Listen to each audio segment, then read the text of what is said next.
Right, चलते हैं अपने नेक्स्ट क्वेश्चन पे। तो हमारा नेक्स्ट क्वेश्चन है डेंस। इसका अपोजिट हमें बताना है। तो डेंस का मतलब होता है घना, ठीक है, हिंदी में होता है घना। मैंने इंग्लिश में भी सारी चीज़ें लिख दी हैं, तो इंग्लिश मीडियम स्टूडेंट्स को कोई दिक्कत नहीं होगी। अगर डेंस को समझना है तो आप ये कह सकते हैं containing a lot of people, plants, things etcetera with little space between them. यानी कि बहुत सारे लोग हों या बहुत सारे प्लांट्स हों लेकिन उनके बीच में जगह कम हो। जैसे आप कहते हैं कि बहुत घनी आबादी है, बहुत ही घना जंगल है, तो घना जंगल का मतलब क्या है? प्लांट्स के बीच में क्या है? जगह, स्पेस कम है, ठीक है। तो डेंस का मतलब ये हो गया। अब डेंस का जो अपोजिट होगा, एक ये देखो, स्लिम तो नहीं हो सकता, स्लिम बहुत दुबला पतला, स्लिम, और लीन, लीन का मतलब थोड़ा पीछे झुका हुआ, तो ये दोनों वर्ड तो होंगे नहीं इसके अपोजिट। ये बचा स्कार्स और स्पेस। स्कार्स का मतलब होता है, देखो स्कार्स ये बना स्कैसिटी, स्कार्स एडजेक्टिव है, ठीक है, स्कार्स एडजेक्टिव है, फिर इसी से बना हुआ वर्ड स्कैसिटी, स्कैसिटी का मतलब होता है कमी, ठीक। स्पास का मतलब होता है कम घना, यानी कि ये आपका अपोजिट ये वर्ड हो जाएगा, ये सही से वर्ड होगा। लेकिन थोड़ा सा इसके बारे में और जान लेते हैं, स्पास के बारे में। अच्छा, स्पास का जो कंपैरेटिव डिग्री होता है स्पासर, लेकिन इसका कोई सुपरलेटिव डिग्री नहीं होता, यानी कि स्पासेस्ट अगर कहीं पे यूज़ किया जाएगा तो वो गलत हो जाएगा, ध्यान रखिए, इसलिए मैंने लिख दिया नो सुपरलेटिव डिग्री। क्लियर? स्कार्स का इसमें ER और EST लगाकर कंपैरेटिव और सुपरलेटिव डिग्री बना सकते हैं, स्कार्सेस्ट, ठीक है। अवेलेबल इन स्मॉल क्वांटिटी, कमी तो हो गई ना। डेंस, डेंस में भी ER और EST लगाकर आप कंपैरेटिव और सुपरलेटिव डिग्री बना सकते हैं। तो ये रही कंप्लीट जानकारी इस डेंस के बारे में और स्कार्स और स्पार्स के बारे में, ठीक है। आई होप ये चीज़ें समझ में आ रही होंगी और आप वोकैब को बहुत अच्छे से एंजॉय कर रहे होंगे, ठीक है। तो चलते हैं हम लोग नेक्स्ट क्वेश्चन पे। तो ये हमारा क्वेश्चन नंबर 10, वर्ड है फेटर और ये है 4 ऑप्शन, इसके अपोजिट बताना है आपको। फेटर का अपोजिट कौन सा होगा? तो फेटर एक वर्ब है, ठीक है, और इसी से एक बना हुआ वर्ड है फेटर्स। नाउन में आपने पढ़ा होगा फेटर्स। फेटर्स जो होती है एक चेन होती है जो कैदियों के पैर में पहनाई जाती है कि जिससे वो भाग ना सकें। तो इसका मतलब ये होगा, कहीं ना कहीं ये फेटर का मतलब इस फेटर से ही जुड़ा हुआ है, ठीक है। तो इसका मतलब होगा किसी को अपने कब्जे में रखना, बांध कर रखना, ठीक है ना, उसको फ्रीडम ना देना, ठीक है। तो फेटर का मतलब ये हो गया। अब फेटर का अपोजिट बताना है, तो फेटर का अपोजिट यहाँ पे ये 4 वर्ड है। रीस्टोर एक वर्ड है। रीस्टोर का मतलब किसी चीज़ को, सिचुएशन को, फीलिंग्स को पुरानी उसी स्थिति में ले जाना जिस स्थिति में पहले वो था। इंग्लिश में भी लिखा हुआ है to bring back a situation और फीलिंग दैट एग्जिस्टेड बिफोर। जैसे आपके मोबाइल में भी एक रीस्टोर फैक्ट्री सेटिंग होती है। जब मोबाइल में कोई सेटिंग गड़बड़ हो जाती है तो आप क्या कर देते हैं, उसको रीस्टोर कर देते हैं, पुरानी उसी स्थिति में उसकी सेटिंग आ जाती है। तो ये है वर्ब रीस्टोर, ठीक है। ये सारे वर्ब ही हैं। लिबरेट, लिबरेट इसी वर्ड से बना हुआ है, लिबर्टी, लिबर्टी, ठीक है। तो ये नाउन है लेकिन ये है वर्ब लिबरेट। लिबरेट का मतलब होता है किसी को फ्री कर देना, टू फ्री अ कंट्री और a person from the control of somebody else. मतलब पहले वो किसी के कंट्रोल में था, अब वो किसी के कंट्रोल में नहीं है, अब वो फ्री है, ठीक है। तो ये एक अप्रोप्रिएट वर्ड बनता है। लेकिन और भी 2 वर्ड को देख लेते हैं। एक्सोनरेट का मतलब क्या होता है? एक्सोनरेट का मतलब होता है कि आपने किसी पे दोषारोपण किया हो और फिर बाद में ऑफिशियली आपने उसको अनाउंस किया हो नहीं भाई ये दोष मुक्त किया जा रहा है, ठीक है। तो एक्सोनरेट करना यही होता है, ऑफिशियली फ्री फ्रॉम ब्लेम्स, ठीक है। एक वर्ड है डिस्ट्रैक्ट, तो ये ऑफिशियली फ्री फ्रॉम ब्लेम्स है, तो ये वर्ड ज़्यादा नज़दीकी दिखता है एक्सोनरेट से। लेकिन इस वर्ड को भी देख लेते हैं। डिस्ट्रैक्ट का मतलब क्या होता है? डिस्ट्रैक्ट हो जाते हैं आप पढ़ते समय, ध्यान आपका कहीं और चला जाता है, ठीक है। अभी मैं यहाँ पे पढ़ा रहा हूँ, अभी गाने की आवाज़ आए, मैं डिस्ट्रैक्ट हो जाऊँगा, मेरा ध्यान उधर चला जाएगा। तो डिस्ट्रैक्ट भी यहाँ पे सही, इसका अपोजिट नहीं है। सही अपोजिट क्या होगा? लिबरेट, ठीक है। क्वेश्चन नंबर 11 ये है हमारा स्पेलिंग चेक। इसमें आपको रॉन्गली स्पेल्ड वर्ड बताने हैं, यानी कि कौन सा इसमें ऐसा वर्ड है जो रॉन्गली स्पेल्ड किया गया, जिसकी स्पेलिंग सही नहीं है। तो अगर आप देखेंगे तो यहाँ पे अलिट्रेशन की स्पेलिंग गलत नज़र आ रही है। अलिट्रेशन क्या होता है? अलिट्रेशन होता है जब हम किसी एक सेंटेंस में कई सारे वर्ड्स का यूज़ किए हों और उनके बाद, यानी कि जो भी वर्ड हम दूसरा जो शुरू करें पहले वर्ड के बाद दूसरा वर्ड उनका रिपीटिशन सेम लेटर से हो या सेम साउंड से हो, जैसे सिंग अ सॉन्ग इन सिक्सपेंस, तो यहाँ पे देखेंगे सिंग अ सॉन्ग इन सिक्सपेंस में सबके जो साउंड्स हैं वो स से ही शुरू हो रहा है, स, सिंग अ सॉन्ग इन सिक्सपेंस, या लेटर सेम है तो इसको हम बोलेंगे अलिट्रेशन। ठीक है, उसी को इंग्लिश में एक्सप्लेन किया हुआ है, the use of the same letter और sound at the beginning of the word that are close together, right. So alliteration में टी ई होगा, यानी कि आर और टी के बीच में ई आएगा, अलिट्रेशन। और सब सारे वर्ड लगभग आप जानते होंगे। अलावेंस, जो एक पैसे दिए जाते हैं, अलावेंस किसी के पर्टिकुलर पर्पस के लिए, जिसको आप भत्ता बोलते हैं। अलमाइटी गॉड यूज़ करते हैं आप, ठीक है। अल्मानेक आप यूज़ करते हैं। अल्मानेक एक तरीके की बुक होती है जो पब्लिश होती है किसी पर्टिकुलर मैटर पे, ठीक है ना। अल्मानेक क्रिकेट पे कोई पत्रिका छप रही है, ठीक है, तो पर्टिकुलर मैटर पे ही ये पब्लिश होती है। तो सही आपका ये होगा, आपने सही जगह निशान लगाया होगा मेरे ख्याल से। चलते हैं नेक्स्ट क्वेश्चन पे। 12 है हमारा ईडियम्स एंड फ्रेजेस से, यानी कि ये अंडरलाइन पार्ट्स है, एक ईडियम है और उसकी मीनिंग को हमें यहाँ पे बताना है कि कौन सा सही इसका मीनिंग निकल रहा है यहाँ पे सेंटेंस से। तो ऐसा होता है समटाइम्स कि हमें ईडियम्स एंड फ्रेज पता नहीं होते, लेकिन एक कंटेक्स्ट से सेंटेंस के कंटेक्चुअल मीनिंग हम निकालने की कोशिश करते हैं, राइट। तो इसमें ईडियम्स एंड फ्रेज में आप रिस्क ले सकते हैं, लेकिन सिनोनिम्स है, एंटोनिम्स है, अगर बिल्कुल आपने कभी सुना ही नहीं है तो उस पर आप रिस्क नहीं ले सकते। सेंटेंस है, we should not look down upon the wretched of the earth. Now wretched of the earth का मतलब क्या है कि इस पृथ्वी पर जो सबसे दबे कुचले लोग हैं, we should not look down upon, मतलब उन्हें हमें तुच्छ नहीं समझना चाहिए। तुच्छ का मतलब क्या होता है कि अपने आप को सुपीरियर समझना और दूसरे को इन्फीरियर समझना, तो वो नहीं करना चाहिए। अब इसमें से कौन सा ऐसा ऑप्शन है जो सही से टिक बैठ रहा है? सिंपैथाइज तो होगा नहीं, सिंपैथी दिखा नहीं तो नहीं रहे आप। बी इनडिफरेंट टू, अभी इनडिफरेंट का मतलब मैंने पहले बताया था आपको, ठीक है। हेट इंटेंसिवली, तो ये भी नहीं होगा। हेट इंटेंसिवली, यहाँ पे बहुत ज़्यादा आप उसको हेट कर रहे हैं, तो बचा क्या? Regard with contempt. Regard with contempt, contempt से ही बना हुआ कंटेम्प्टुअस लुक। कंटेम्प्टुअस लुक का मतलब यार ये हटो, उससे दूर रहो, मैं थोड़ा सा सुपीरियर हूँ, तो यहाँ पे ये ऑप्शन सही हो जाएगा, ठीक है। नेक्स्ट क्वेश्चन, चलिए इस क्वेश्चन को देखते हैं। By opposing his proposal I felt foul of him. Word होता है यहाँ पे fall foul of somebody. Fall foul of somebody का मतलब होता है get into trouble. Get into trouble, परेशान होने से मतलब है गेट इनटू ट्रबल, यानी कि उसका प्रपोजल मैंने अपोज करके मैं परेशान हो गया। हो सकता है वो प्रपोजल अच्छा रहा हो और इनको समझ में ना आया हो, बाद में उसको रियलाइज़ किया यार ये तो प्रपोजल अच्छा था, तो आई फेल्ट फाउल ऑफ हिम, ठीक है। I got into trouble. अब गॉट इनटू ट्रबल का सही यहाँ पे कौन सा सेंस निकाल रहा है? क्वेरल तो नहीं निकाल रहा है, झगड़ा करने से मतलब तो है नहीं। एग्री और डिसएग्री होने से कोई मतलब है नहीं, तो बचा क्या? फेल्ट एनॉयड विथ, परेशान होने से मतलब है, तो सही ऑप्शन ये हो जाएगा। नाउ इस क्वेश्चन को, ये वन वर्ड सब्स्टिट्यूशन का क्वेश्चन है, यानी कि एक ये सेंटेंस दिया हुआ है, इसके वन वर्ड बताने हैं कि ये किस वर्ड का इनमें से एक्सप्लेनेशन है। लिखा हुआ है severely abusive writing in journals. Abusive writing क्या होता है? मतलब ऐसी राइटिंग जो किसी को बदनाम करने के उद्देश्य से लिखी गई हो, ठीक है ना, एब्यूसिव राइटिंग, ठीक।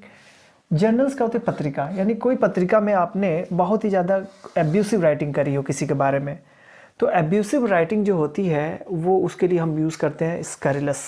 स्कैरिलस का मतलब होता है very rude and insulting. Very rude and insulting, ठीक है।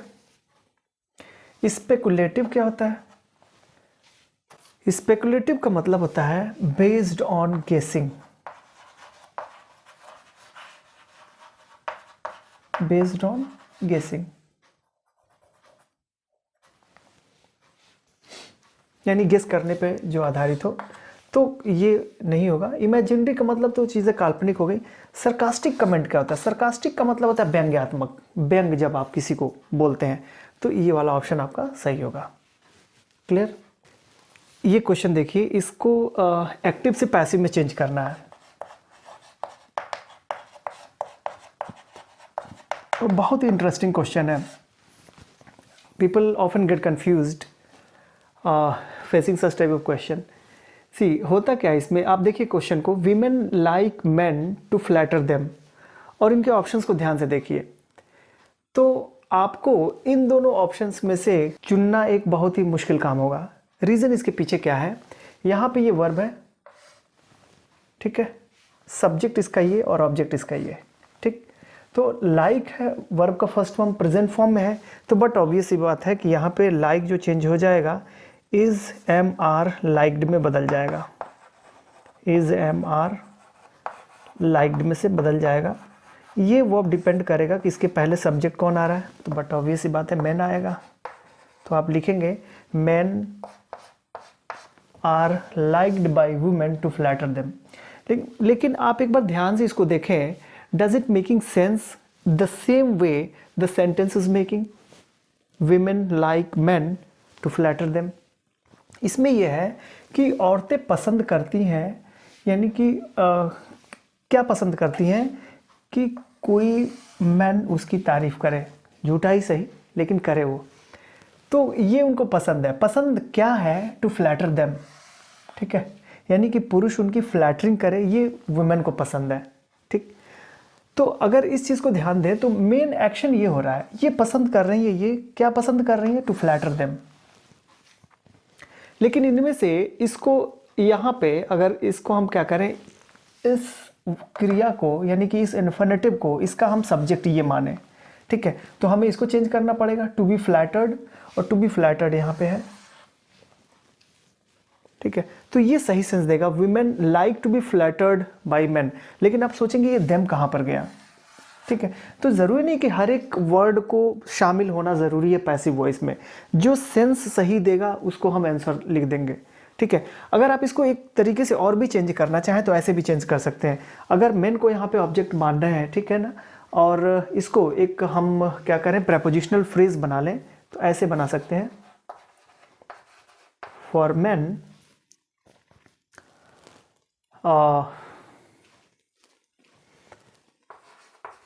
To flatter them, like change हो जाएगा, इज लाइक्ड,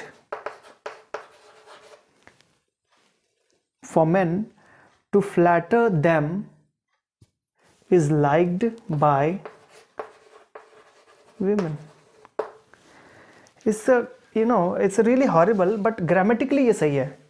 यहाँ पे पूरा कंप्लीट सेंस इसका आ रहा है, जो इस सेंटेंस का सेंस है, सेम यही सेंस है, for man to flatter them is liked by women, यानी वुमेन को ही पसंद किया जाता है, ये वुमेन के द्वारा पसंद किया जाता है कि मैन उसको क्या करे, फ्लैटर करे, ठीक है, उसके मतलब उसका गुणगान करे, उसकी चापलूसी करे, ठीक है।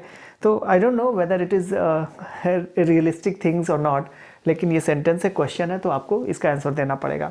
खैर, तो बहुत ही इंटरेस्टिंग क्वेश्चन है, इसको आप एक बार और ध्यान से प्रैक्टिस करिएगा और फिर अपने कमेंट बॉक्स में ज़रूर लिख के बताइएगा कि मेरा ये सोल्यूशन आपको कैसा लगा, ठीक है। ये PQRS से क्वेश्चन है, सेंटेंस अरेंजमेंट भी इसको बोलते हैं, PQRS भी बोलते हैं। इसमें सेंटेंस को अरेंज करना होता है और इस तरीके से अरेंज करना होता है कि ये एक सही मीनिंग दे, ठीक है। तो इस तरीके से आपको अरेंज करना है। इसमें देखना है कि 1 और 6 को बदलना नहीं है, सिर्फ PQRS के पोजीशन को हम बदल सकते हैं। अगर सही नहीं है तो, अगर सही है तो वैसे रख सकते हैं। इस तरीके के क्वेश्चन को हम थोड़ा सा ट्रिक इसके लिए अपनाते हैं, ठीक। हालांकि मैंने एक वीडियो बना के डाला था यूट्यूब पे, आई डोंट नो कि वो अभी है कि नहीं है, लेकिन अगर नहीं होगा तो मैं उसको फिर से एक बार डाल दूंगा। उसमें जितने भी PQRS से रिलेटेड रूल्स हैं उसको एक बार जब देख लेंगे तो बहुत आसानी से, बहुत तेज़ी के साथ ये क्वेश्चन हो जाते हैं, राइट।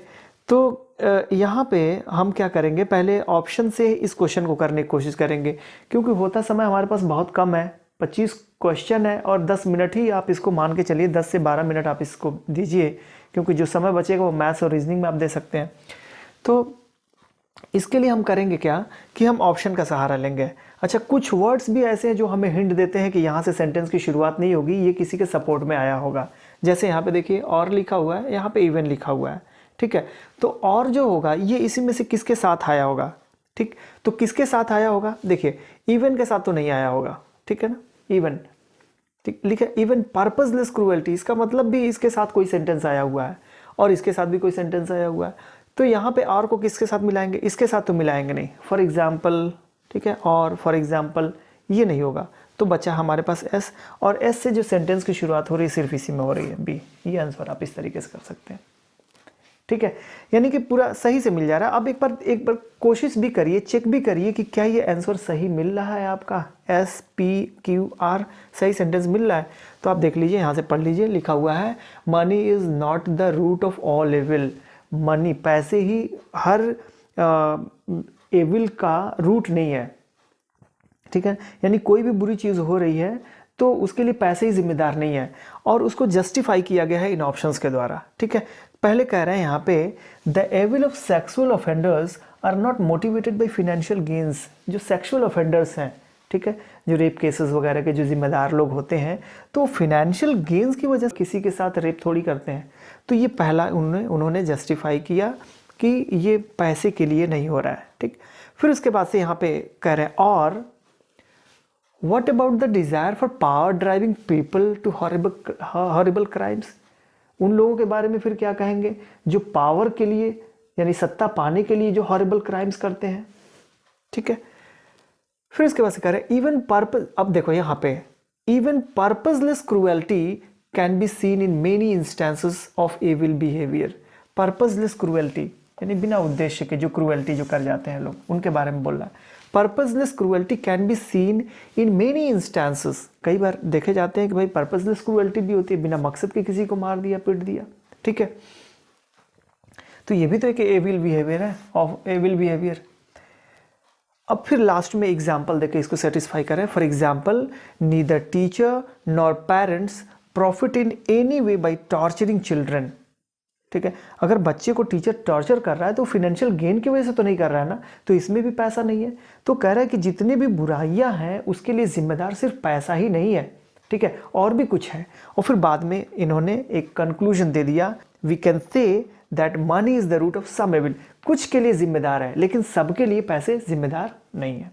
तो आई होप ये चीज़ें समझ में आई होंगी और इसका आंसर भी आपको बहुत जल्दी इस तरीके से मिल जाता है, ठीक है। तो इस तरीके से कुछ ट्रिक हैं, कुछ रूल्स हैं जो हम आपको एक प्रेजेंटेशन के थ्रू हम दिखा देंगे, राइट। तो चलते हैं दूसरे PQRS पे। आइए अगले क्वेश्चन की तरफ बढ़ते हैं। ये भी बहुत ही प्यारा क्वेश्चन है, इसको भी सेम उसी तरीके से हम लोग सॉल्व करेंगे। लिखा हुआ है when a light passenger plane flew off the course some time ago it crashed in the mountains, ठीक है। बहुत तेज पढ़ना है और बहुत तेज समझना है, बहुत तेज आंसर भी देना है, तो सारी चीज़ें एक साथ करनी है। And its pilot was killed. इतनी चीज़ें समझ में आ रही होंगी, नहीं समझ में आ रही होंगी तो अभी मैं समझा देता हूँ। कह रहा है कि when a light passenger plane flew off the coast some time ago, यानी कुछ देर पहले जब एक लाइट पैसेंजर ट्रेन अपने रनवे से जब उड़ान भरी तो क्या हुआ, it crashed in the mountain, mountain से जाके क्रैश कर गई। And its pilot was killed, और उसका पायलट मारा गया। अब इसके बाद से ये अनचेंज, यहाँ पे 1 और 6 को चेंज नहीं करना, ठीक है। फिर कह रहे हैं स्नो ले, मतलब इसके बाद से ये क्या आ रहा है, snow lay thick on the ground, it was the middle of the winter, the women knew that nearest village was miles away. और फिर ये the only passengers a young woman and her 2 baby daughters were unhurt. ध्यान रखिएगा, यहाँ पे थोड़ा change करना है। आपके शीट में ये लिखा हुआ TOW, इसको कर लीजिए TWO, टाइपिंग एरर है। The only passenger a young woman and her 2 baby daughters were unhurt, मतलब एक वुमन थी, यंग वुमन, और उसके 2 डॉटर्स वर अनहर्ट, मतलब उनको कोई चोट नहीं आई थी। फिर लास्ट में कह रहे हैं when it grew dark she turned a suitcase into a bed. जब थोड़ा सा अंधेरा हो गया तो उसने क्या किया, turned a suitcase into a bed, suitcase को एक बेड में कन्वर्ट कर लिया। कैसे कन्वर्ट किया, put the children inside it, बच्चों को अंदर भर लिया।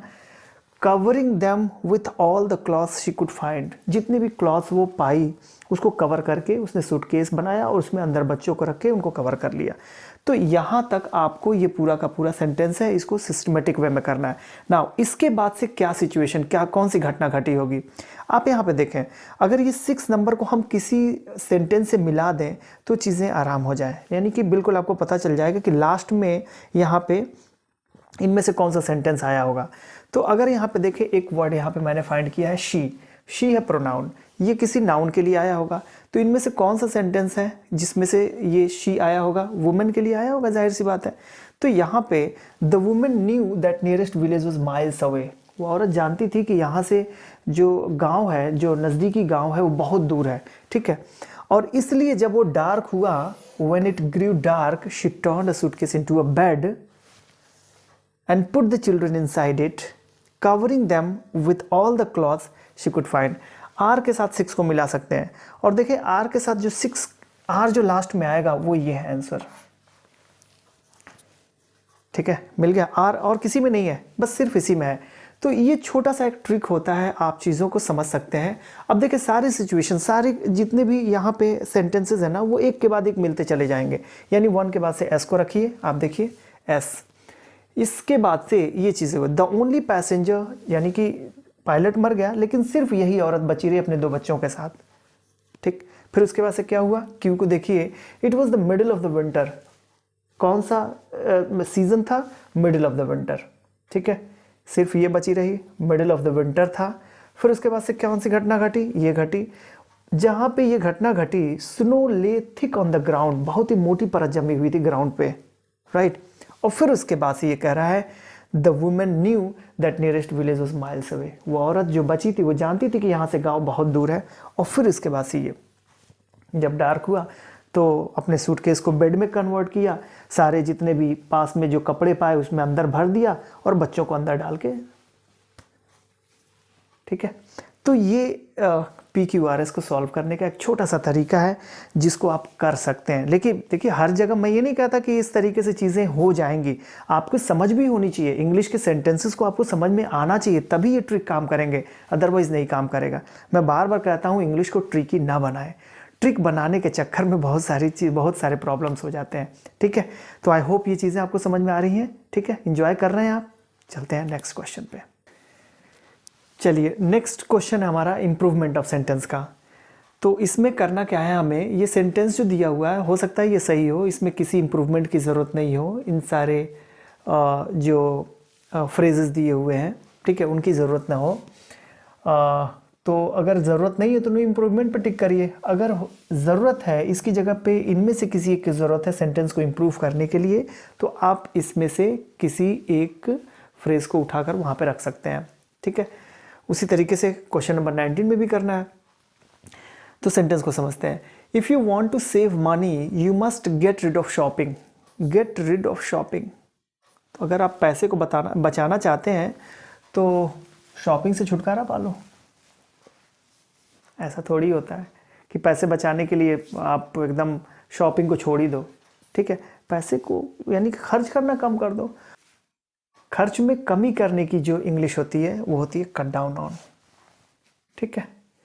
Get on with somebody means don't get on with your friends, मतलब ज़्यादा फ्रेंडली मत हो। फ्रेंडशिप रिलेशन जहाँ पे होंगे वहाँ पे पैसे खर्च होंगे, तो ये हो नहीं सकता get on with. Put up with का मतलब होता है टू टॉलरेट, ठीक है। तो यहाँ पर भी ये सही सेंस नहीं देगा, तो इसको भी हटाइए।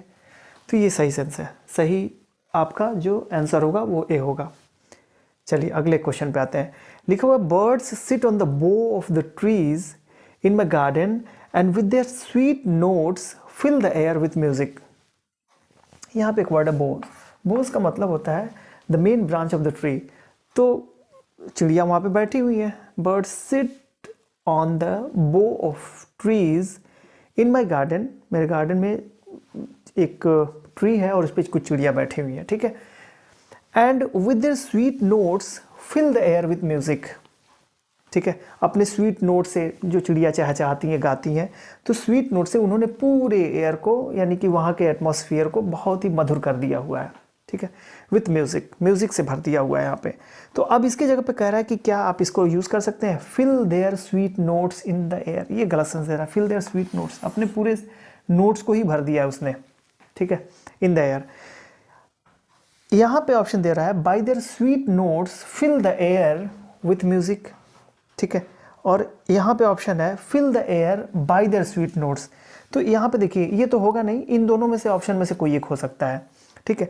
अब आप जानते हैं कॉज और इफेक्ट, पहले कॉज को लिखते हैं फिर इफेक्ट को लिखते हैं, ठीक है, या हम रीज़न और रिजल्ट को लिख सकते हैं, ठीक है। तो यहाँ पे हम देख सकते हैं कि पहले आप किसको लिखेंगे, by using their sweet notes fill their, by का यूज़ करते हैं, बाई का मतलब मीन्स, ठीक है, बाई यूज़ करते हैं, प्रेपोजिशन पढ़ेंगे बाई और विथ का यूज़, बाय यूजिंग समथिंग, ठीक है, और विथ का मतलब होता है इंक्लूडिंग समथिंग। तो यहाँ पे by using the sweet notes fill the air, ये सही सेंस दे रहा है, तो ये सही आंसर हो जाएगा। Fill the air by their sweet notes, ये सही नहीं होगा, बाय देयर स्वीट नोट्स ये बाद में नहीं आएगा, ये पहले होगा।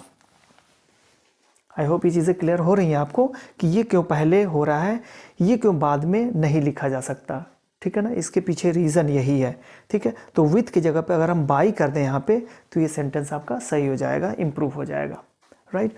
तो ये हम लोगों ने क्वेश्चन 19 नंबर तक देख लिया है। आगे चलते हैं क्वेश्चन नंबर 20 पे। ये नरेशन का क्वेश्चन है, इसमें डायरेक्ट नरेशन दिया हुआ है, आपको इसको इनडायरेक्ट में चेंज करना है। लास्ट क्वेश्चन मैं इसलिए कर रहा हूँ कि अगर आपको लगता है कि इसके बाद आने वाला जो क्लोज टेस्ट है वो आप आसानी से सॉल्व कर ले जाएंगे तब तो कोई दिक्कत नहीं है, लेकिन अगर किसी को भी डाउट है कि मैं इसको और अच्छे से बता सकता हूँ और इससे आपके प्रॉब्लम्स जो होंगे या क्लोज टेस्ट जो आने वाले हैं आपके एग्ज़ाम में वो आसान हो जाएगा, तो बिल्कुल अपने कमेंट बॉक्स में लिख के हमें बताएं कि इसकी ज़रूरत है हमें बताने की, तो मैं उसको एक्सप्लेन कर दूंगा। वैसे आप इसको मान के चलें कि ये लास्ट क्वेश्चन है आज का। He said will you listen to such a man, interrogative sentence है, राइट। और आपको पता है कि इंट्रोगेटिव सेंटेंस को जब हम इनडायरेक्ट नरेशन में चेंज करते हैं तो इस सेड को हम आस्क में चेंज कर देते हैं, तो सब में आस्क्ड है, कोई दिक्कत नहीं। और जब हेल्पिंग वर्ब से जब सेंटेंस की शुरुआत होती है तो उसके लिए हम इफ़ या वेदर का कनेक्टर का हम यूज़ करते हैं, इफ़ या वेदर कनेक्टर का यूज़ करते हैं। तो हम देख लेना चाहिए कि इफ़ या वेदर कनेक्टर के रूप में कहाँ पे यूज़ हुआ है। एक कनेक्टर इफ़ यहाँ पे है और कहीं नहीं है मेरे ख्याल से, यहाँ पे वेदर यहाँ पे है, ठीक है, और कहीं पे लगाया ही नहीं हुआ है, इसमें ना कनेक्टर लगाया हुआ है, इसमें ना कनेक्टर लगाया हुआ है, तो ये दोनों आंसर वैसे गलत हो गए, ठीक है। अब इनमें से कौन सा सही होगा, इनमें से ये सही हो जाएगा। रीज़न इसके पीछे क्या है, यहाँ के साथ सिर्फ यहाँ पे ऑब्जेक्ट आना चाहिए था, ठीक है, यहाँ पर टू लगाया हुआ है, ये गलत हो गया और ये ऑप्शन आपका सही होगा। He asked them whether they would listen to such a man. बहुत लोग ये सोच रहे होंगे कि यहाँ पे ये देम का यूज़ क्यों किया गया है, यहाँ पे तो कोई ऑब्जेक्ट तो है नहीं, तो ऑब्जेक्ट यहाँ पे नहीं है तो यू यहाँ पे सेकेंड पर्सन है, यू किसके अकॉर्डिंग चेंज होगा, सेकेंड पर्सन है, सेकेंड पर्सन चेंज होता है ऑब्जेक्ट के अकॉर्डिंग, ऑब्जेक्ट तो है नहीं है, तो ऑब्जेक्ट जब नहीं आता तो वहाँ पे थर्ड पर्सन को कंसीडर कर लिया जाता है। अगर फर्स्ट पर्सन रहता तो फर्स्ट पर्सन को कंसीडर कर लेते, ठीक है। तो फर्स्ट पर्सन इसमें है नहीं, सेकेंड पर्सन का ही यूज़ किया हुआ है, इसलिए यहाँ पे देम का यूज़ कर लिया गया है। और जब यहाँ पे देम है तो यू को जब चेंज कर दिया तो यहाँ पे सब्जेक्टिव केस के रूप में दे आ गया। तो फाइनली हम लोगों ने सॉल्व कर लिया सारे क्वेश्चन को, और मुझे उम्मीद है कि आपको ये लेसन यानी कि मॉडल टेस्ट पेपर जो 1 हम लोगों ने सॉल्व किया वो काफ़ी आपके लिए अच्छा रहा होगा। इस तरीके से हम करके एक एक पेपर को यानी कि 50 पेपर को हम लोग सॉल्व करेंगे और कोशिश करेंगे कि हर एक दिन गैप करके दूसरे दिन आपको ये पेपर मिल जाए। मैंने मॉडल टेस्ट पेपर 2 अपलोड कर दिया है आपके टेलीग्राम चैनल पे। Telegram channel English by Arman sir के नाम से भी आप देख सकते हैं, और दूसरा एक फ्री एसएससी इंग्लिश प्रैक्टिस के नाम से भी हमने टेलीग्राम चैनल बनाया हुआ है, तो आप वहाँ पर भी जाकर वहाँ से उसको डाउनलोड कर सकते हैं। और कोशिश करिए कि जो भी पेपर आप लें तो आंसर को तो बाद में देखें, क्योंकि आंसर भी मैंने उसमें दे रखा है, बाद में मैं आंसर हटा दूंगा, तो आंसर मैंने दे रखा है इसलिए कि आपके लिए ईजी हो जाए, राइट। तो पहले तो अपने से कोशिश करिए, उसका प्रिंट आउट निकालिए, ठीक है, उसको 10 मिनट का 12 मिनट का समय देकर ऑनेस्टली उसकी एक्सरसाइज करिए, और फिर उसके बाद से अपने आंसर को चेक कर लीजिए कितना आंसर आपने सही किया है। 20+ आपके कम से कम अभी सही होने चाहिए। लास्ट जब हम लोग 50 सॉल्व कर लेंगे उसके बाद से हम रखेंगे 23+ का टारगेट, ठीक है। तो फिर आपसे विदा लेते हैं, जय हिंद।